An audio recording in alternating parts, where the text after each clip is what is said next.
حضرت عائشہ فرماتی ہے رضی اللہ تعالی عنہا، میں نے عرض کر دیا میرے آقا یہ گھبراہٹ کیسی، یہ پریشانی کیسی، یہ تکلیف کیسی، یہ چھینکے کیسے؟ فرمایا میری عائشہ تو نہیں جانتی موت کتنی گھبراہٹ والی چیز ہے۔ وذات سکر الموت بالحق، قرآن کہتا ہے کہ موت کی سختی حق ہے۔ جناب عائشہ صدیقہ رضی اللہ تعالی عنہا فرماتی ہیں کہ میں نے حضور کی تکلیف کو جب آنکھوں سے دیکھ لیا پھر میرے دل میں یہ بات کبھی آئی ہی نہیں کہ اور کسی کو تکلیف ہو یا نہ ہو۔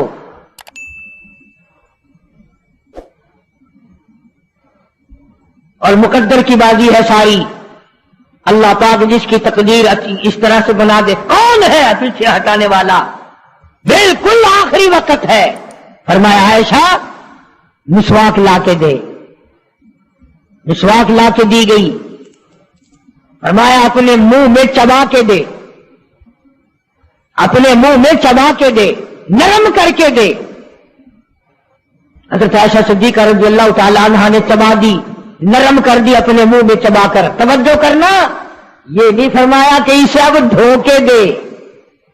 حضرت عائشہ نے جو اپنے منہ میں مسواک چبائی تھی، کالی کملی والے نے اس مسواک کو یوں ہی اپنے منہ مبارک میں پھیر لیا، ثابت یہ کر دیا لوگوں عائشہ کو کچھ نہ کہنا، مجھے اتنی پیاری ہے، مجھے اتنی پیاری لگتی ہے کہ میں آخری وقت میں عائشہ کا لعاب اپنے منہ میں لے کے چلاؤں۔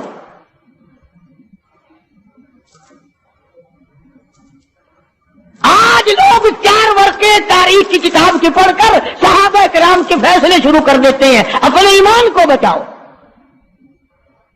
خبردار نبی کے گھر والوں کے بارے میں کبھی غلط خیال نہ کرنا۔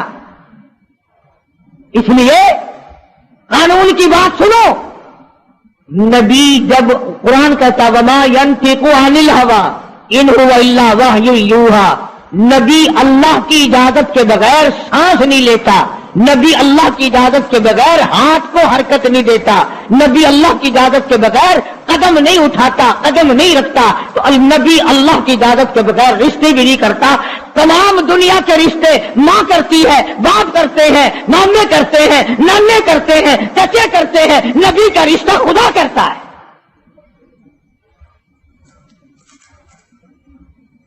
اللہ کی اجازت کے بغیر نبی کا کوئی رشتہ نہیں ہوتا۔ حضرت عائشہ کا رشتہ خدا نے کیا اور یہ عظمت خدا نے دی ہے کہ آخری مرتبہ مسواک چبا کر کے دینا، ورنہ حضور کریم صلی اللہ علیہ وسلم کی بیٹی بھی تو یہیں پر موجود تھی۔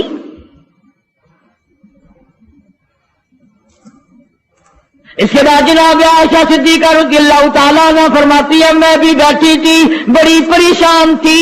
جناب فاطمہ الزہرا رضی اللہ تعالیٰ عنہ بھی پریشان تھی، ماتھے پہ پسینے آتے تھے جاتے تھے۔ اتنی دیر میں دستک ہوئی، دروازہ کھٹکا، کسی نے آواز دی ہل ادخلوک فی البیت،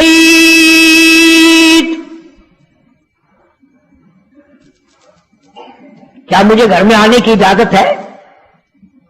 حضرت فاطمہ الزہرا رضی اللہ تعالی عنہا جو ابا کے غم کی وجہ سے نہایت پریشان تھی، نہایت مزمحل تھی، نہایت دل دکھا ہوا تھا، بس زبان سے یہ بات نکل گئی اور دیہاتی کہی کہ او گوار میرا ابا بے ہوش ہے، تجھے اجازتوں کی پڑی ہوئی ہے۔ سرکار کو ہوش آ گیا، یہ جواب سن لیا اپنی لخت جگر کا، رحمت والا ہاتھ اپنی بیٹی کے سینے پر رکھتے ہوئے فرمایا بیٹی یوں نہ کہو، یہ دیہاتی نہیں، یہ گوار نہیں، یہ پاگل نہیں، یہ تو اسرائیل ہے، یہ تو تیرے ابا کا مقام ہے کہ اجازت لے کے آ رہا ہے۔ اس نے تو آج تک کبھی کسی سے اجازت مانگی ہی نہیں، کبھی بھی کسی سے اجازت نہیں لی۔ یہ اکرام ہے محمد مصطفیٰ صلی اللہ تعالی علیہ وسلم کا۔ تشریف لے آئے اور یہ جو معاملہ ہو رہا ہے نا، جو کچھ میں بتلا رہا ہوں یاد کرنے کے لیے عرض کر دوں، یہ جو کچھ میں آج تمہیں بتلا رہا ہوں چونکہ ربیع الاول کا مہینہ ختم ہو رہا ہے، آج اس کا آخری جمعہ ہے، اس لیے میں اس عنوان کو ختم کرنا چاہتا ہوں۔ اور مطلب میرا کیا ہے، یہ جو کچھ میں تمہیں بتا رہا ہوں